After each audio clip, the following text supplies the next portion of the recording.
Great. Okay, so hey everybody, welcome to lecture. Today I'm going to be wrapping up our discussion of traits and generics from last time, and then we're going to talk a little bit about smart pointers. So let's just dive right into it. Are there any questions before we begin, like about anything?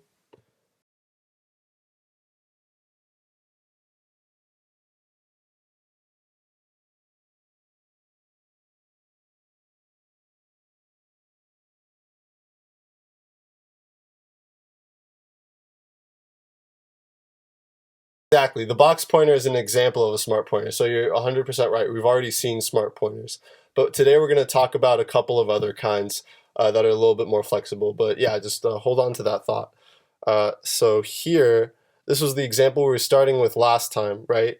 And let's just zoom in on this matching pair thing. Let's implement something more on it, right? So in case you forgot, this is a struct that has two fields, first and second, and they're going to have the same type T.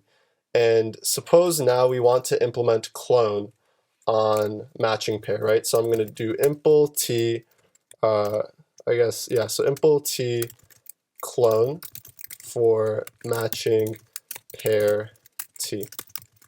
I see there's a question in the chat. Can somebody, I guess, yeah, what's... It's not a question, it's just me. Okay, great. Okay, sounds good. So the way clone works is it has one function called it's a one function called clone, and it takes an ampersand self, an immutable reference to yourself, and it returns a copy of yourself, right? So let's try this out, right? So it should return the self type, and it's going to output something like this, right? Let's see if this compiles, right? Let's try it out. It's angry. It says it expected matching pair, but found matching pair of T. Okay, that's fine. That's fine. Let's calm down. It's just going to be, so we actually have a new function defined, right? So yeah, we just have to do matching pair : new of self dot first and self dot second, right? Right? Does that look good to everybody? Is everyone happy with this? Okay, well let's see what the compiler says. It's still angry at us, okay? And what is it saying? It says cannot move out of self dot first, which is behind a shared reference, right? So this is the issue of transferring ownership. It thinks we're trying to steal something from our struct. It thinks we're trying to rip it out of the struct. So can somebody tell me how to fix this? Maybe with a trait bound. What do people think I need to do? Any thoughts? So first of all, will I be able to do this for anything? Can I clone a matching pair containing anything? Or if people want to take a step back, can anybody explain, like, in your own words, what the problem is here? Yeah.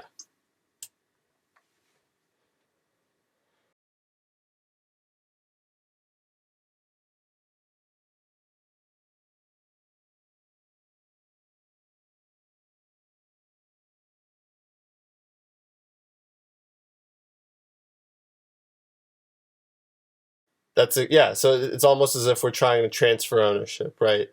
Like when we construct a matching pair, if we look at the definition of new, it takes in an actual T, right? But what we've passed in is an ampersand T. That's what this self dot first and this self dot second is. That's the issue. So how do we fix this? And the reason it's an ampersand T, I should mention, is that we have an ampersand self-reference. So I see something's in the chat. Let me see what's in the chat. We've got T needs to implement clone. Exactly, right? So T needs to implement clone. So the way we can do that is we can say clone, and then that should work, right? Let's try to run it, right? Same. Okay, so actually, sorry, wait. It's my fault, actually. I wrote the syntax wrong there. T has to be here. Okay. Same issue. So what do I still need to do, right? Because if we go back to the U32 implementation, actually I guess we didn't have a U32 implementation, but like the issue here is that, yes, we see something else in the chat. You actually need to clone it. Exactly, right. Does that make sense to everybody? So we actually have to explicitly call clone. If we implemented copy, then it would have automatically copied it, and then we wouldn't have had to, but like now we actually have to call the clone function on first and second. Does that make sense to everybody? So let's try this. Great, and it's happy with that. And then now if we want to do something like, let like peas, like, clone peas in a pod, I don't know, is equal to peas in pod dot clone, that should be fine. And then we could do something like println bang clone of peas, and then we should see. So hopefully I spelled everything correctly there and it won't yell at me.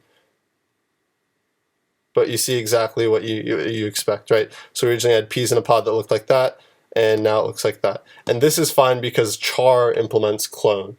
So it's all good. So it all just makes sense. Are there any questions about that before we move further? Any questions about traits in general? It won't work for data types that don't implement clone. So if I had something, I need something that doesn't implement clone. If I had my point from last time, let me see if I can actually get my point from last time. Then the compiler will yell at me. So let me just, I'm gonna go to let me just get point. So our point didn't implement clone. Our point could have implemented clone, but we didn't make it implement, or we can take out clone actually. So I'll define point here. Does everybody see that? I'm going to take out copy and clone. We're going to underive those, and then I will. Then I should also have my impl here too, just so I can easily define points. So I'll just have that, and then if I do something like let 2 points equal matching pair new, so point new 0.0 comma 0.0. I'm just going to copy that. Right, so if I do that, and then if I do let 2 points cloned equal 2 points clone, so what's the compiler going to tell us here? It's going to scream at us, right? It says no method named clone found for struct matching pair point in current scope. So yes, the following trait bounds were not satisfied, right? So the method clone exists, but the following trait bounds were not satisfied. Matching pair point, standard clone. So yeah, that's the kind of error you get. Does that answer your question? Okay, great. So we can also, the cool thing about generics is that we can also use them in functions, right? So I can have a function over a generic. So let's just zoom in on this piece of code here. It's a very simple function called the identity function. And what it does is it's generic over a type T, and it takes in a variable that has this type T, and it returns the same type T, and it just returns the variable. Very kind of like bare bones. We don't even need any bounds on this variable. So if I do like identity function of sum, 110, it's just going to return kind of like the debugging version of that, because I had this debugging formatting string here. Does that make sense to people? So we can just, this is sort of like the fundamental syntax for how you like incorporate a generic into a function. But I can also have trait bounds over these generics, which is super cool, right? So if I want to print something excited, right, first off, it has to implement display so I can print it, but then I can put a bunch of exclamation points after it and a bunch of smiley faces, and now it looks like that, right? And this works for anything that implements display. So if I implemented display for point, for instance, then I could print my point like this. So you can sort of see, I think this like ties to like Julio's question from last lecture about like how does this enable reuse? It enables reuse because you can do things like this. So you don't have to write the same code over and over again. Also another point, Julio's last question from lecture about trait bounds. I don't know if you saw in the announcements, but I think it was Warren and Mark, they did some like Googling and they found out that negative trait bounds kind of exist, but they're unstable in Rust. So the concept exists. I think they want to introduce it into the language, but you can't write it in stable Rust right now, so that's just not supported. And there are also reasons why you might not want to do that, because maybe you shouldn't be printing out anything if something doesn't support printing to begin with. So that's more of a design question, I think. And finally, this is a new thing that we haven't seen yet, right? We can have trait composition here. So we can use this plus symbol to say that, whatever we take in has to implement both display and partial ORed, right? And then we're going to print the smaller of the two. So if x is less than y, and the only reason this less than makes sense is because it implements partial ORed, then we print the minimum is x, otherwise we print the minimum is y. And the only reason this printing works is because we guaranteed that the type that we passed in implements display. Does that make sense to everybody? Right, so and then it does the minimum is 1, right? When we invoke it with 1 and 10. If I were to take out one of these, let's just see what the compiler would say. It's probably going to be very upset with me. It's going to say, binary operation less than cannot be applied to type t. T might need a bound for standard comp partial ORed. So it's really nice because it tells you exactly how you're supposed to fix your code here, and then it works. Does that make sense to everybody?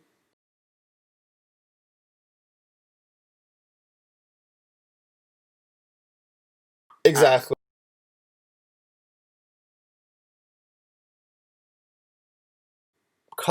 Standard comp partial OR. So I think partial OR doesn't need one here because it's able to infer it. If I take away this use statement, let's see what happens. Fail to resolve use of undeclared type or module format. Sorry, if I take away this format, let's just see if it's able to figure it out.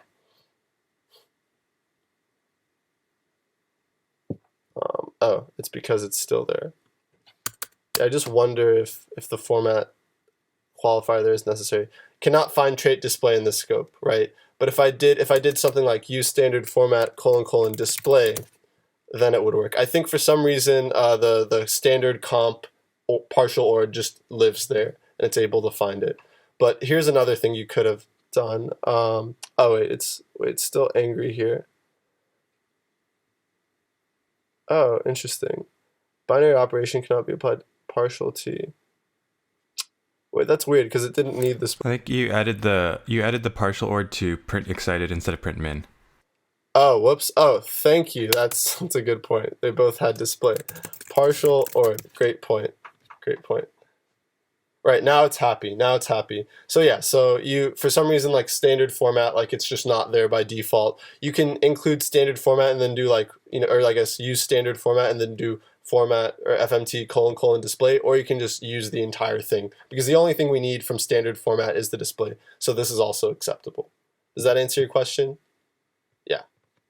Okay, any other questions before we move on? So this right here is definitely new. We didn't see it last time. Totally okay if it doesn't make sense yet, but it's a very powerful idea. The idea that we can say, not only do I want this to implement display, I want it to implement partial ORed. I can sort of compose these traits. This right here is called composition, and we didn't see it last time. Okay, so if there aren't any other questions about that, I want to show you an example in a real-world system, which is exciting. Let me just see if I can find that right here. Actually, before I show you that, I'm going to talk a little bit about, I need to share something else. This idea that these are zero cost abstractions in some sense. You might be wondering, okay, like not inheritance, but this idea of having traits and stuff like that in Rust, isn't that kind of expensive? And dealing with generics, is there going to be some crazy way the compiler is going to have to manage this?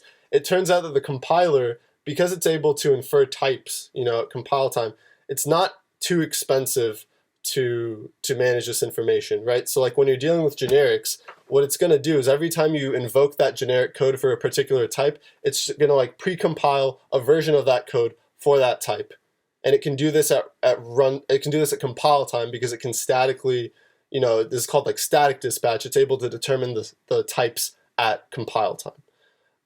And this is extremely powerful because if you think to something we've been comparing, Rust to how do other, object-oriented languages deal with, things that are like inheritance and polymorphism and stuff like that.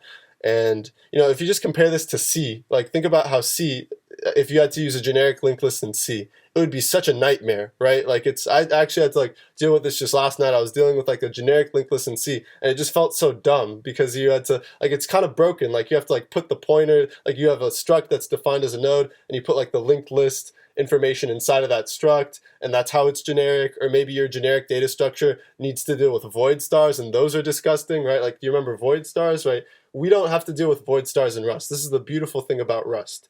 You never have to deal with a void star. It knows what type you're dealing with, and it's still fast. Like, you can still write an operating system in Rust, as we're about to see. So we're going to see an example in a real-world system. I'm going to share this to a different window, actually. So there's this embedded operating system named Talk that's used for low-powered IoT devices, and it's written in Rust. And you can actually see traits everywhere. So just a quick point on the last thing with zero cost abstractions. When people talk about zero cost abstractions, they're talking about cost being runtime cost. By zero cost abstractions, they're meaning that Rust gives you a lot of features that don't cost you anything at runtime. It doesn't actually slow down your program execution. It does have a cost at compile time. Like, Rust is doing a lot of complicated things at compile time to manage things, and that's one of the reasons that Rust has a slower compiler than a lot of other languages. But it's zero cost in that it doesn't make your program any slower the way that Python makes your code slower, or Java in some cases makes your code slower. Exactly. Are there any questions about that? So here we're looking at Talk. It's an operating system written in Rust, right? And like, the whole thing about like compile time versus runtime. Of course, we want to shift all of as much work as we can to compile time, because you only have to compile your code once. You can run it as many times as you like. So we're looking right here in this, this is a capsule. That just means it's like something inside of the kernel. This is something inside of the core part of the OS. We're not going to delve too much into like what the code is doing because it's very complicated, but I just want to show you that even in something as low level as an operating system kernel, you can use these higher level, typing ideas, right? And you can use traits and stuff like that. So what we're looking at here is an analog sensor, right? This could be like a light sensor or something. Look, wow, we even use an enum here, right? It's a light sensor type. There's only one thing inside of it, so I mean, I guess I'm questioning a little bit like why there's only one thing inside of their enum. But maybe they're going to extend this later, right? So like that could make sense. And here you have an example of using generics within the struct, right? You have this capital A, and this ADC thing is presumably some sort of trait, right? So ADC stands for analog to digital converter, in case you're wondering. And what we have here is, if we scroll down a little bit, we can see, impl client for analog light sensor, right? So there's this trait called client, and that has a function called sample ready, and we're implementing it for this particular type right here. And then similarly, we have another trait called ambient light, and we can do something called set client on it, and we can do something like read light intensity. It makes sense that something that, that's of this type, that has this trait like ambient light, will have something about reading the light intensity.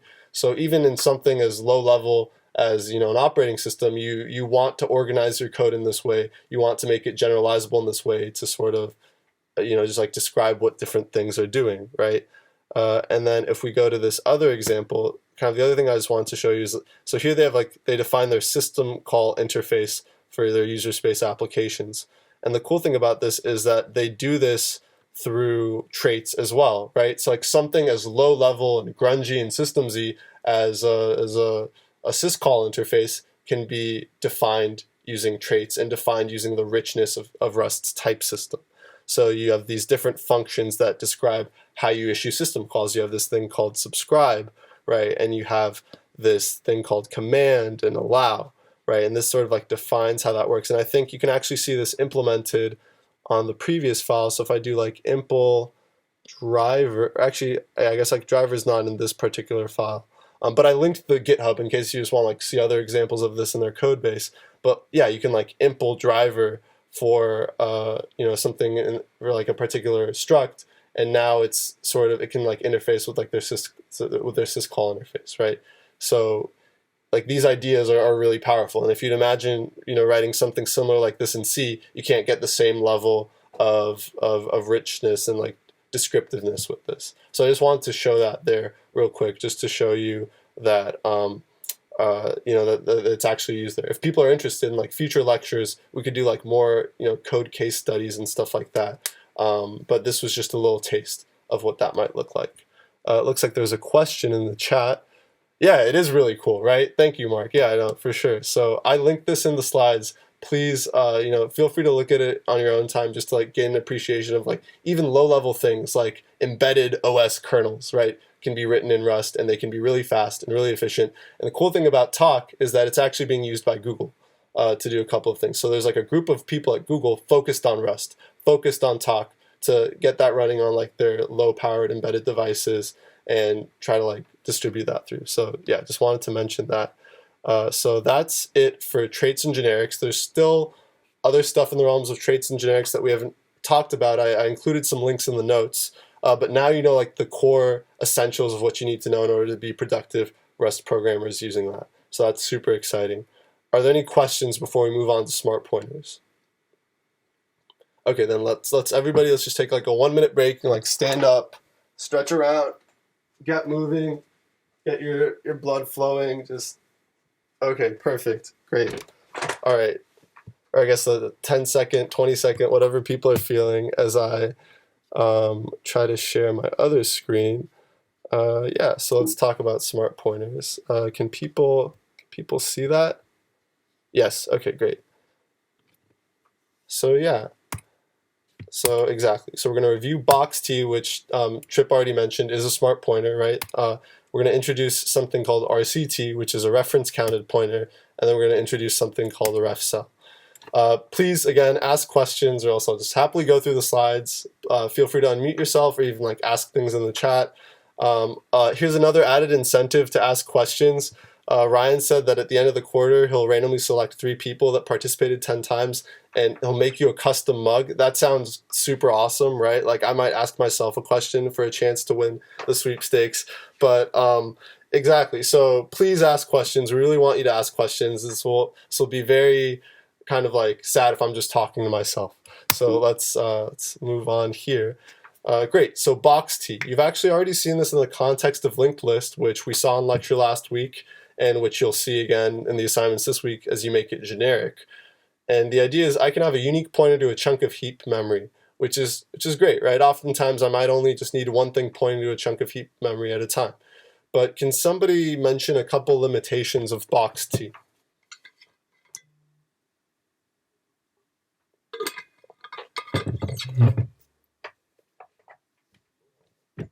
I guess, could we use box T for anything?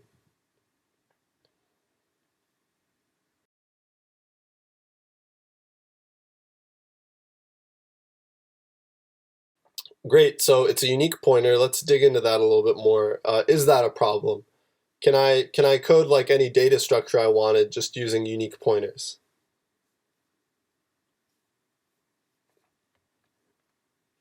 I think, are you trying to unmute yourself, Ian? Okay.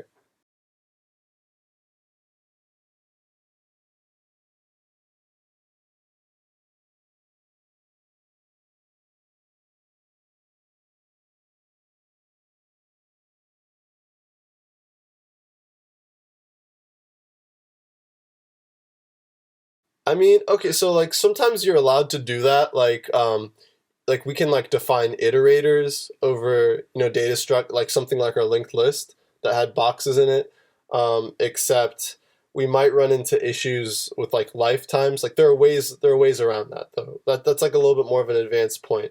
But like at what point might I need like multiple pointers to heap memory that might need to be checked at runtime? Yeah, does someone want to say something?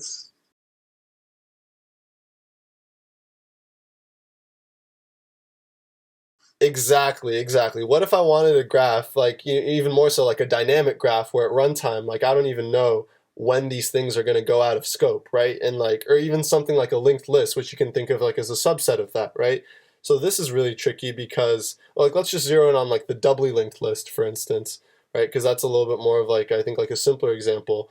But like, I don't know which things I'm going to remove from this doubly linked list at runtime. So I don't know how long I'm going to have to keep them around for versus before I just had one thing pointing to it, right? So yeah, I guess like how do I resolve that? Like what are some ideas people have? Like should I implement a garbage collector? Like Rust, like it's not supposed to be garbage collected. It's supposed to be super efficient, right? So what are some things I can do?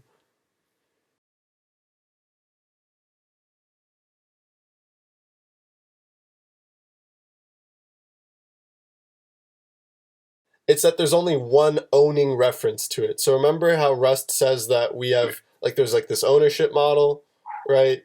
So there's only one thing that can own that pointer to the heap memory. That's what makes it unique. Because then once that owner goes out of scope, drop gets invoked, and you can imagine in the drop implementation for Box, it's going to do some unsafe things, right? But it's going to free the memory, right? So like this, yeah, this kind of like goes into a little bit about like the whole like unsafe Rust, which we might talk a little bit about later. But the Box interface itself is safe, right? Because there's this unique owner, and because once it goes out of scope, the memory will be freed for you. Does that answer your question, or do you have another question?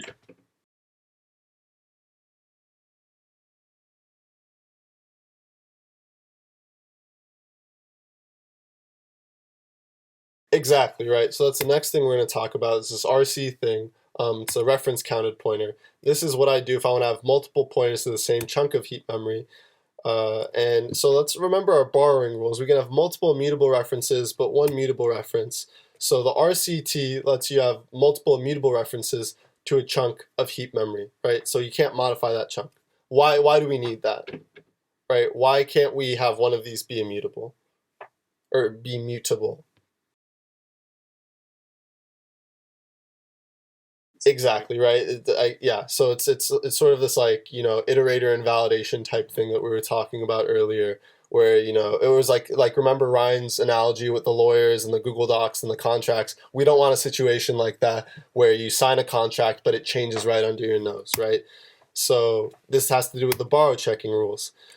So okay, so you have this RC thing, and now you might be wondering, okay, RC sounds pretty lousy, right? I can have heap allocated memory, but I'm not allowed to change it. Like, what do I do with that, right?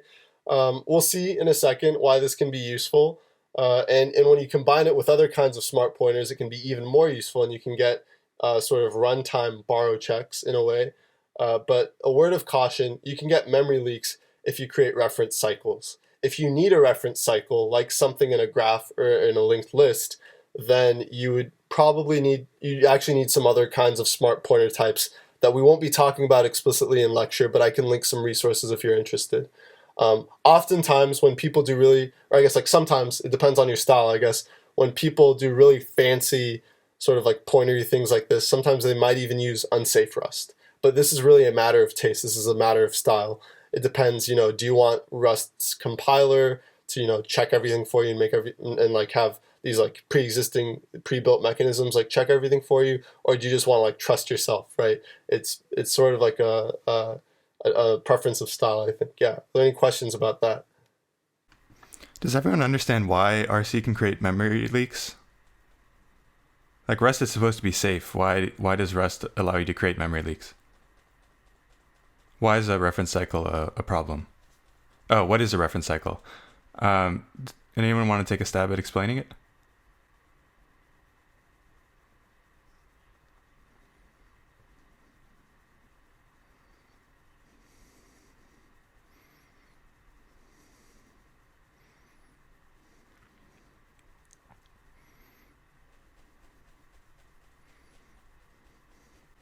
Exactly. You have like one thing that refers to something else, which refers to the original thing.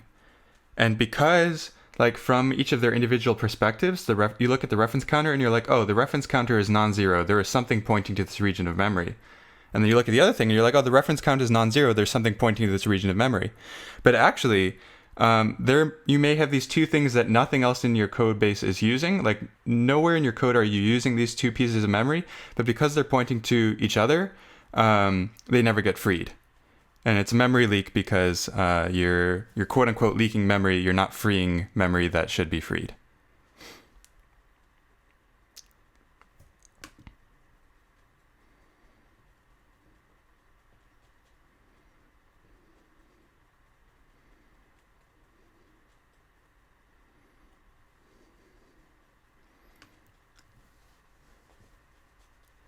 Yeah, your intuition is exactly right. Like you should be able to clean this up, and you can, but you need a garbage collector. Like you need a higher level strategy. It's not good enough to look at each object in isolation.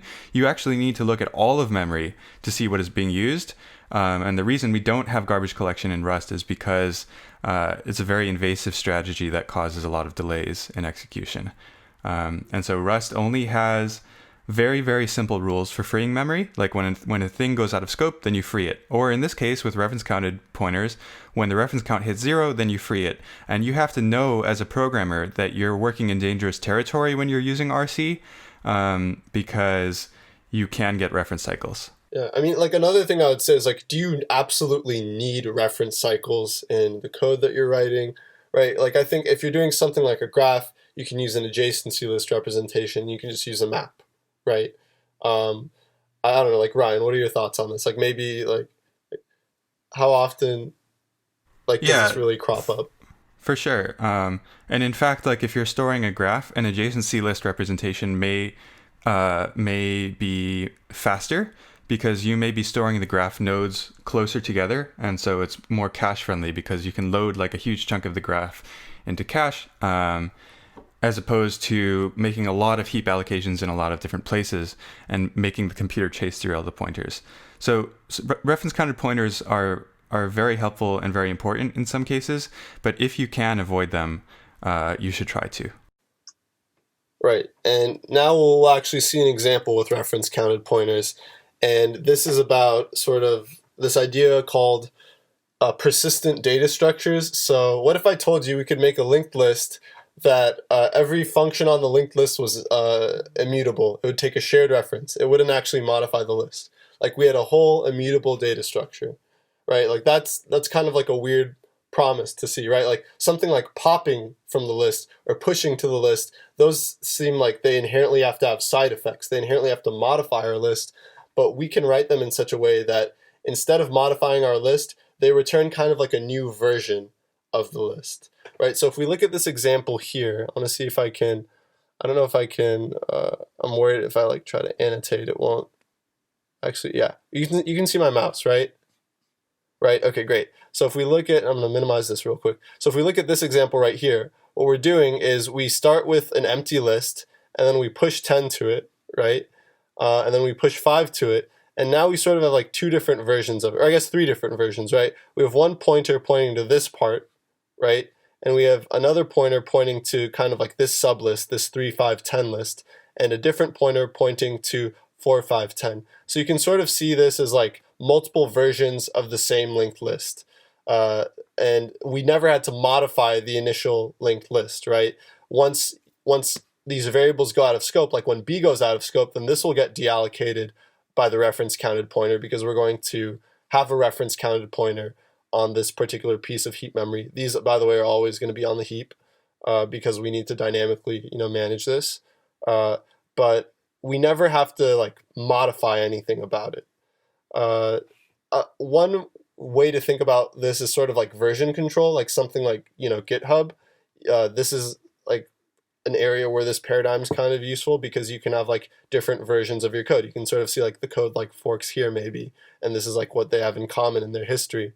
I also wrote sort of at the end of the slides a couple of applications of this. This is also used, I think, to optimize React applications. I like saw a link about that, and also used for concurrency. You can think about with concurrency, this could solve some issues because the issue with concurrency is oftentimes the case that you're like trying to like modify the same thing and you overwrite one another.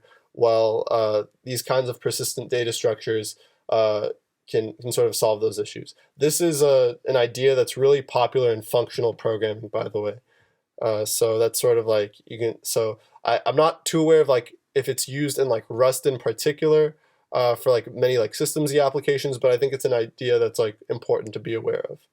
Are there any questions about this? Totally, I imagine there are many questions about this. So please, somebody ask a question about this. Even if you understand it, ask a clarifying question about this, please. This is a super weird idea when I first saw it, and I didn't understand it when I first saw it. So please ask a question.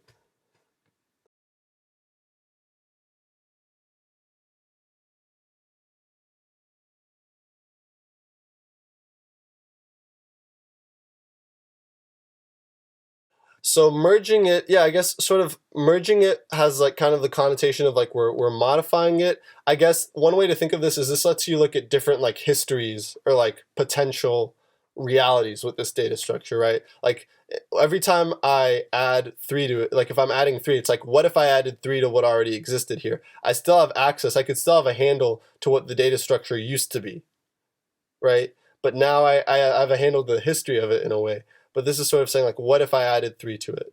Is your question more about like the application of this data structure or how it works?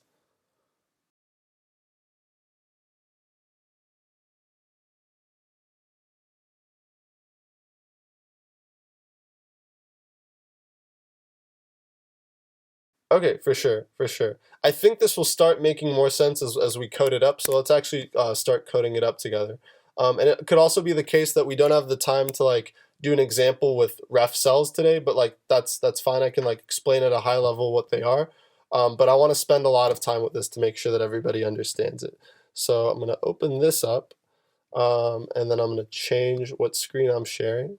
This should be enough time. Let's see. Is this, wait, I want to make sure, I want to make sure it's the right window. Ah, great, it's the bigger one. Okay, great. Yeah, so does everybody see that? Right, let me just open this up. Great, so this is essentially, this is exactly the same implementation we had, I think it was last week, right?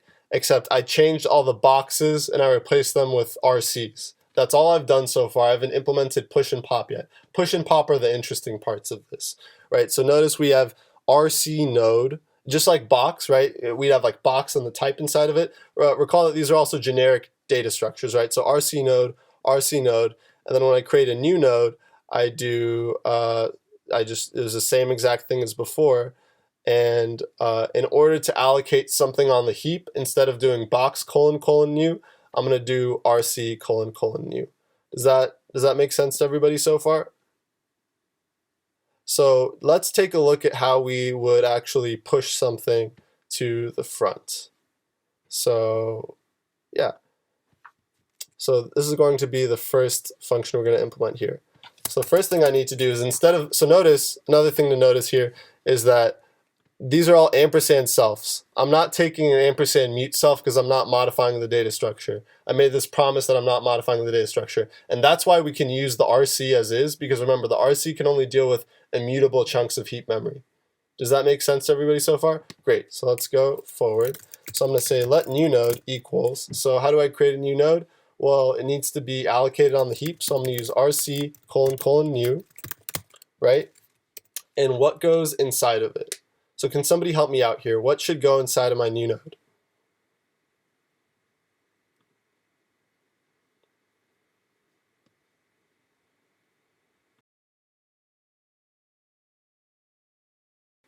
So we should actually use the constructor of the node, right? So yeah, so you're right. So it's going to be a value, and then it's going to be some next, right? So we can do node : new value, and then what do I put here?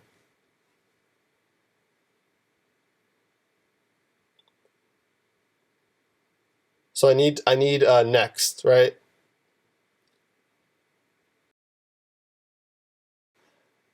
The current head of the list.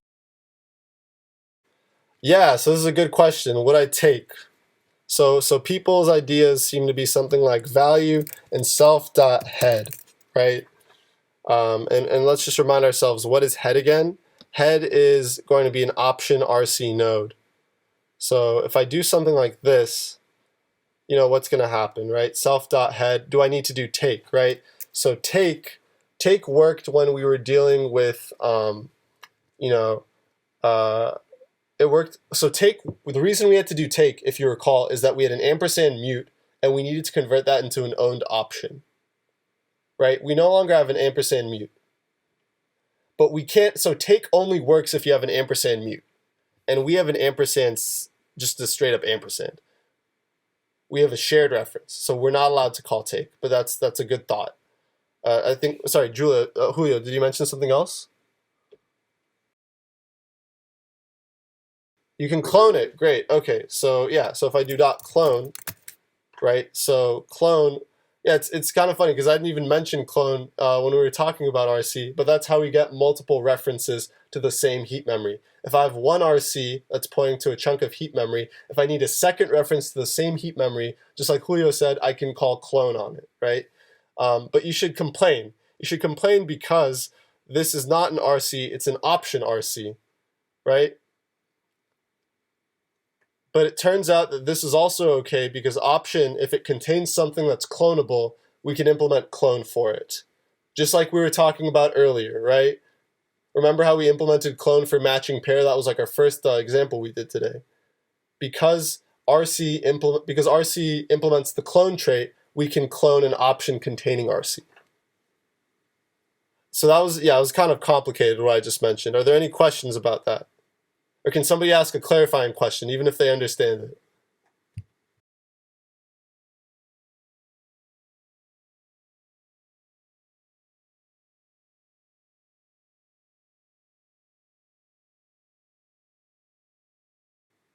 So recall that option is a generic type. Option contains some like generic type T in these angle brackets. And remember how I took away the clone from our point and we tried to clone a matching pair containing the point and that didn't work? So we can't clone all options. Notably, if our option contains something that is not clonable, we aren't allowed to clone it. The reason we're allowed to clone this option is because it contains an RC, and RC implements clone. Gotcha. Does that answer your question?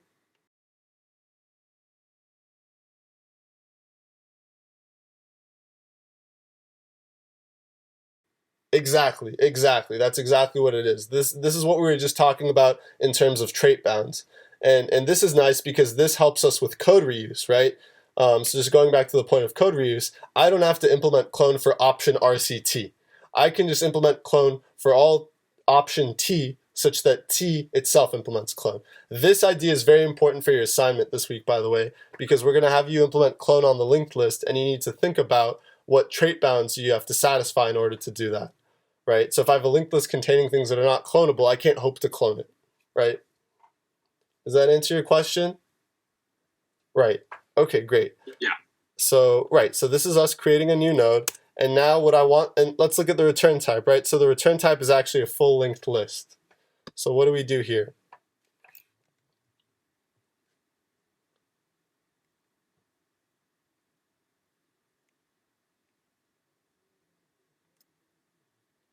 So I have to construct a new linked list. How do I do that?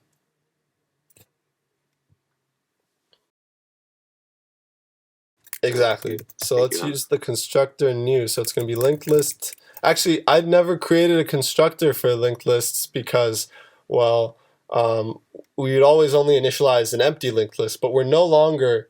So that's a good thought, like that we could use a constructor, but this is only for empty linked lists. We could define a new constructor for like semi-full linked lists, I guess, but we could also just use this syntax right here to directly create the struct like that. So I'm just going to say like that, right? Except now what is the head?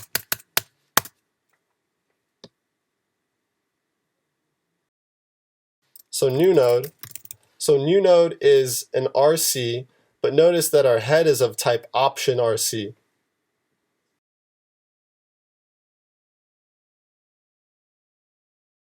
Well, so no, new node was on the right track. It was on the right track. We have to turn it into something that looks like the second value, right? So we have to convince ourselves that this is a new node that is not none, right? So what that looks like is I can just wrap it in sum. It's some new node. Does that make sense to everybody? Exactly, right? So it's some new node, and then what's the size?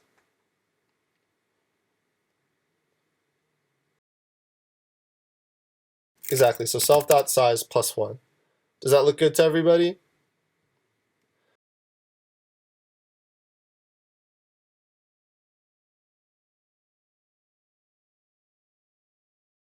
Exactly, because U32s implement the copy trait, right? And because of that, instead of like changing ownership, it's going to get cloned automatically? Yeah, it's a great question. So here we're going to just test this out. I have this one test with pop front, so we're just going to take that out. But let's just run it and see what happens. So we got some warnings. That's great. But yeah, great. So this is exactly like the example we had in the slides, if you recall that. Sorry, I can't have it up at the same time. But we have version 1 is just with 10. Version 2 has 5 on top of it, right? So version 2 has 5, 10. Version 3 and version 4 both build off of version 2. So if version 2 looks like this is saying version 3 is going to be version 2 with 3 added to the front of it. And we have exactly that. Version 2 is 510, version 3 is 3510. And then here we're saying version 4 is going to be the same as version 2, except with 4 pushed to the front of it. So instead of just 510, it's going to be 4510. And notice how the sizes line up perfectly as well. Does that make sense to everybody? And I don't know if I mentioned this, but like the magic of RC is that once everything is dropped and once all the reference counts drop to 0, then it knows that it's safe to deallocate that heap memory because it's because there's no one looking at it anymore, right? There are no more pointers to it, so then it can just deallocate it. Does that make sense to everybody? And this data structure is non-cyclical. It's only linear. You can't have cycles here, so you can't have the issue that we were talking about earlier where the memory doesn't get freed. It always will get freed. Right. And then I guess now we have like 3 minutes left, so we could implement pop front, or I could talk really quickly about ref cells. So I guess like what would you all prefer? Or I guess like Ryan, what do you think I should do? How are people feeling about this? Thumbs up, thumbs down? Either in the chat or in the with the webcam.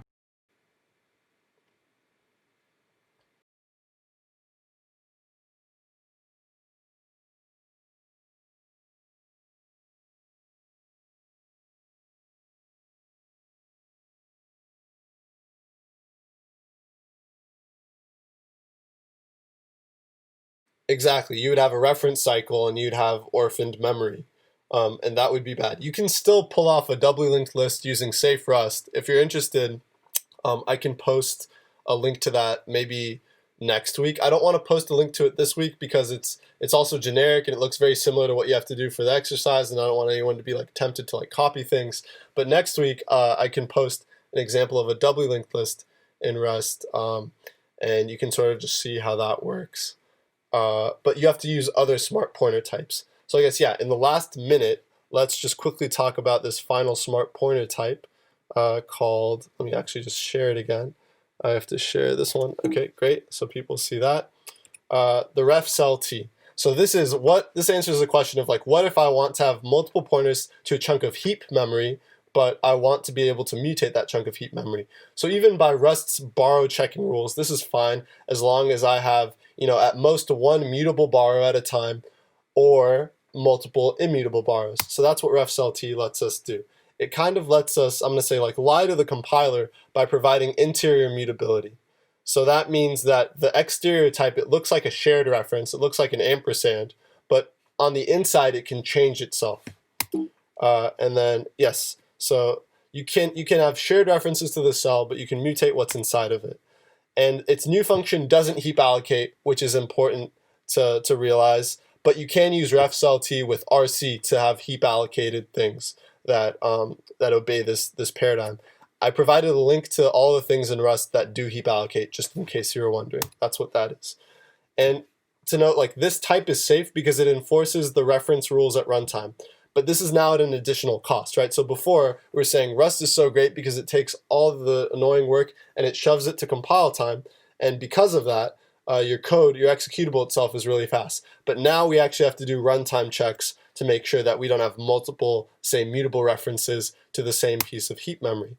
So there are these functions called borrow and borrow mute. There are also versions called try borrow and try borrow mute that will return to you options, right, in case you wanted that style of dealing with it. So like the way this works is if I try to take like an immutable borrow with borrow and immutable borrow with borrow mute, then if I try to do that at the same time, then it will panic, right? And then the program will crash. But if I do try borrow and try borrow mute, then one of them, like I guess the invalidating one, is going to return none. Does that make sense to people? I can also post some like code examples if people are interested at looking at it more. I provided some links at the end of the slideshow. But the last thing I wanted to mention here is that a common pattern you'll see is having RC containing ref cells. And the reason this is fine is because, like I said, the ref cells have interior mutability. On the exterior, they look immutable. So that's why an RC is allowed to contain it, right? But on the inside, what I could do is I have this RC to this heap memory. I can call something like borrow or borrow mute on it to deal with the reference cell. And then that will let me have, like, say, a mutable reference to this heap memory. And this would be something that I would need, say, if I was implementing a doubly linked list.